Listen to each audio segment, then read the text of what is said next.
So hello mga kaibon. So ito, bagong bilhin muna ng pagkain natin. So ayan mga kaibon, dalawang sako ang nabili natin ngayon. African mix po yan mga kaibon. So ayan ang pinapakain natin sa alaga nating mga kakatail, parakeet, saka baji. So ayan mga kaibon, bagong bili lang to. At ang presyo nito dito sa amin, dito sa Magalang is 1,250. So ayan mga kaibon, 1,250 lang po yan dito sa amin, dito sa Magalang. So ayan ang pinapakain ko dito sa aking mga alaga. So ayan, saka itong JNP. So ayan, JNP mga kaibon. Ayan o.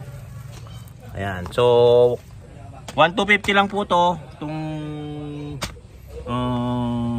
African mix na nabibili ko dito sa Magalang. So ayan mga kaibon, dagdag persa po yan.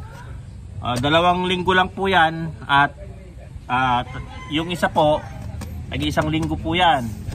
Pinapakain ko po yan, 1 linggo lang po yung isang sako na sa akin. Kasi marami tayong alaga, kung nakikita nyo sa mga vlog natin.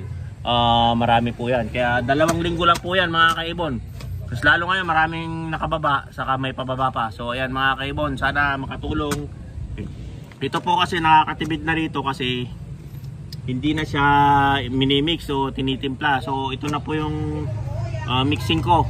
May sunflower, may safflower, red millet, black millet, white millet, saka canary. So nandito na po lahat yung ingredients. Tamang-tama po sa mga alaga natin kakatail yan. So ayan mga kaibon. So sana nakatulong ito sa aking pagbablog. Saka kapag may kayo pala, pag meron kayong anong tawag dito, meron kayong mga painakay. So JNP lang yung ginagawa ko, chick booster. Pinapakain, dagdag po yan sa pagpapakain sa ating mga alagang mga breeder, lalong-lalo na kapag may inakay. So ayan mga kaibon, sana nakatulong tong post ko na to. Hanggang sa muli, paalam.